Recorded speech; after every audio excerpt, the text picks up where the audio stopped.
All right, Judge Johnson, we are back. We are back. This kid got me really excited when they, told me he was getting on. Mr. John Rose, Esquire. Come on, man, brother Introduce. Johnson. How you living today, man?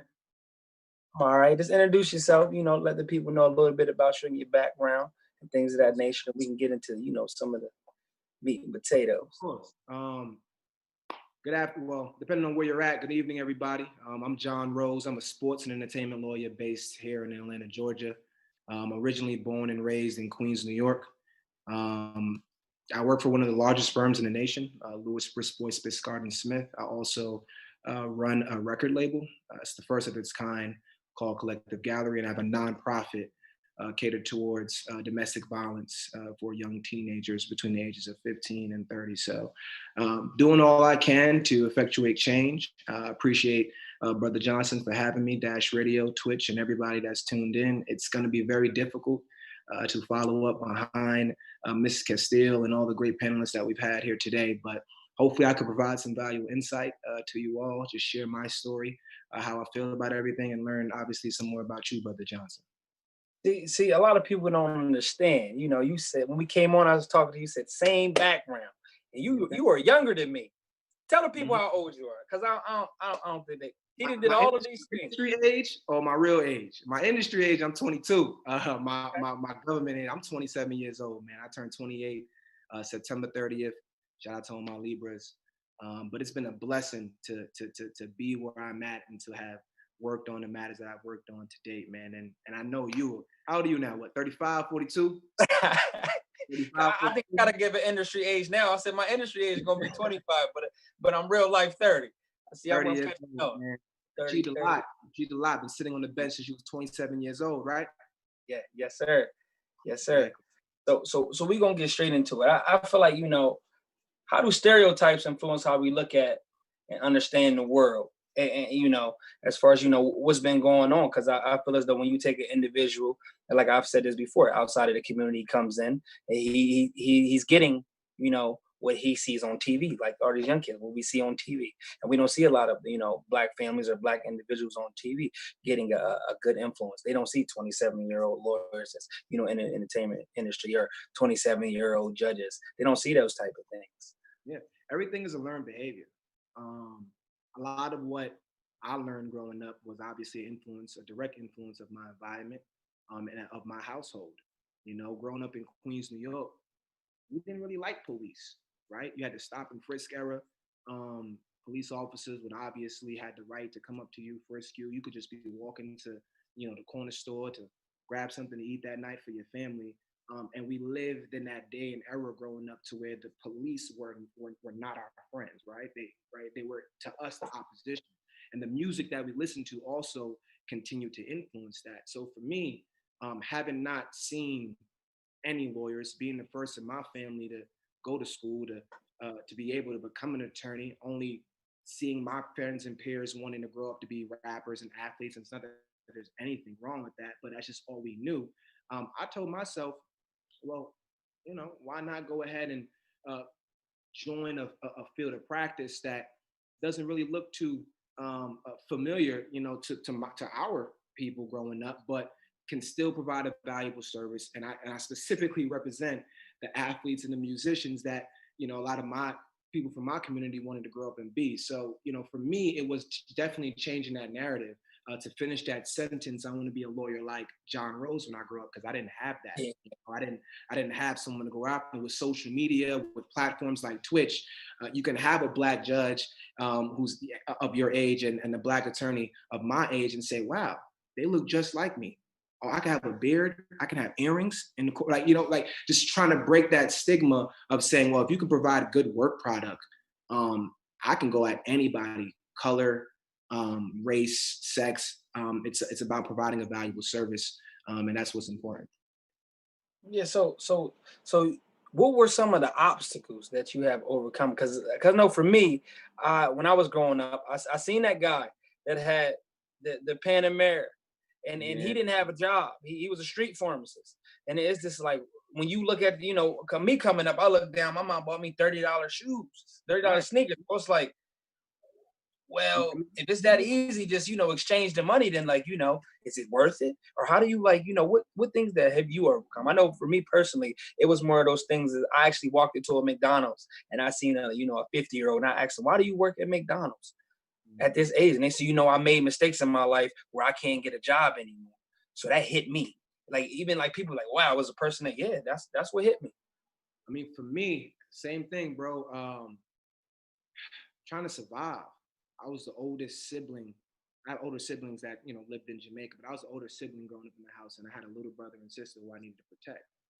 And my mom still to this day works 3 jobs. My father worked 2 jobs growing up, and there was no big brother, so I had to look to the street and to gangs. I lived right down the block from Baisley Projects, and every day we walked home since I was in the 2nd grade because we couldn't afford, to get picked up or private because my mom went to her 2nd job after work, right? So I'm walking home with my little brother, and it was that environment that I had to tell myself at a young age, join a gang or get beat up every day. And if it wasn't for sports, and it's like that for many of us, if it was not for sports, I think for you it was track and field. For me, it was football. Yeah. I literally just poured everything into football, and I got a full scholarship to go to Hampton University, and that's nice. the way I was able to get out of the hood. So that was an obstacle. Wanting to survive in a neighborhood was an obstacle for me, and especially not seeing. I mean, a lot of it is the blueprint is out there. All you have to do is actually see it, and you'll modify it. You'll choose your own pathway, but it really does take seeing something to say, oh, okay, it is attainable.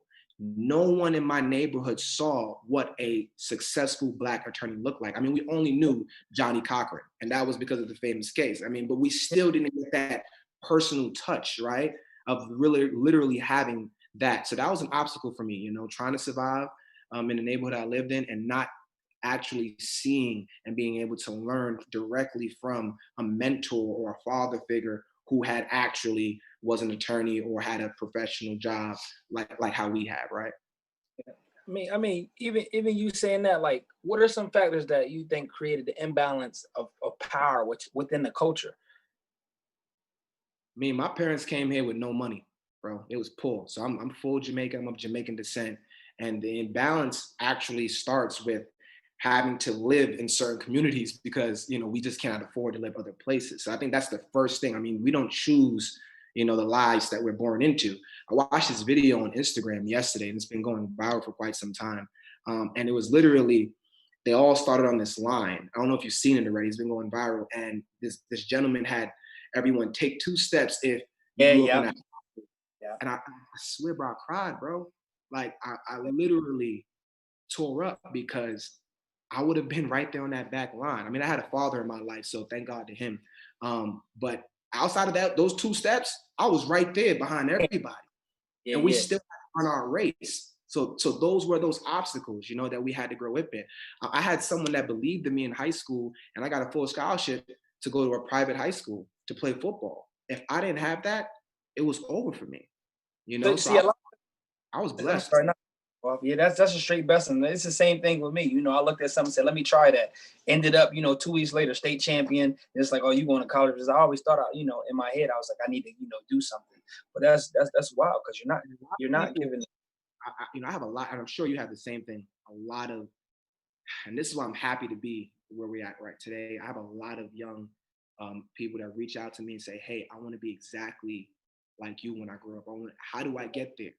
I did not have that growing up. There was no Instagram or Twitter or Facebook to reach out to someone. I had 14-year-old kids in high school in New York saying, hey, I saw you on Instagram. I want to be just like you. And I think that's truly a blessing and amazing to have that channel because communication is key. Without it, everything falls apart. And what I try to stress to these young kids is that just because you've made a mistake doesn't mean that you can write the path. I've been arrested numerous times. You know what I'm saying? And I'm still sitting here as an attorney today. Same here. I have tattoos. I have all of that. But I went and got my Juris Doctorate from Emory Law School, graduated top of my class, and I work for one of the largest firms in the nation because all things are possible when you put your mind to it. Yeah, I mean, I feel like I was about to ask you that question, but you already answered. Like, as far as like, you feel like you changed the minds of people around you due to your success. Not enough. Like, not enough. It's only the beginning. Like, we have so much work to do, and we have to direct our energy in the right places to truly effectuate and achieve that change that we want. It's going to take 50 more judges, Yeah. of all races that believe in our ideologies. I don't think it's just only Black judges that we need, or only Black attorneys. It takes like-minded individuals of ourselves who can speak and relate to the youth, to really grab them in the direction, grab them from the direction that they're going. And we just got to continue to work. Got to continue to put the work in, Same man. narrative. It's crazy because I'm part of a nonprofit too, and it's the same initiative, and it's crazy. And I think once you take, I feel like in our communities we're not given the opportunities that other individuals have. So not being dealt, like you said, those same deck of cards, sometimes are the ones that creates more obstacles, like that line that you was like, step forward for this, step forward for that. So do you feel like we're some responsibilities of individuals in regard to issues of social injustice? Because I feel like you can just sit there and just sit in it, or you can do something about it. Yeah. I mean, excuses are tools of incompetence, first and foremost, right? So the biggest thing is to understand, number one, I cannot change the world right now. I've been attending a few town hall meetings to try to figure out, what do we do with all this energy? And I had a client of mine that specifically said, your audience, right? Um, and if you have a product or a service that you're providing, whatever that may be, speak to that audience and try to get across the message that collectively we as leaders are trying to get across. Stop trying to, and it's okay if you have that power, but we all can't be Dr. King. We all can't be Malcolm X, or have an oversweeping that's going to change the world. But I know I can affect young Black kids who want to be attorneys. I think that they will listen to me. You know what I'm saying? Or I can affect young kids from Queens, New York, because I can relate to them. So I think as we as leaders who understand that we have the biggest duty to be of service to others, need to figure out our niche and our audience and speak to them and cultivate them, because that will allow them to tell their friends and tell their people. And then collectively, we can kind of all get on the same page. We all can't be leaders, you know? But if you are a leader, step into those shoes. And if you're a follower, choose to follow the right person. Yeah. And that's what we have to get done. Yeah, I mean, like, it's been going over, Instagram and things that ain't sure. I don't know. I'm not in Atlanta. You are. They were saying, like, zones 4 or 5 and zone 6. I think about zone 6 where Gucci from. And I Right. seen that. I was, that sounded like a area police might be, needed. It's like saying, like, some of the police officers are down there. They're saying, you know what, we're not going to police these areas.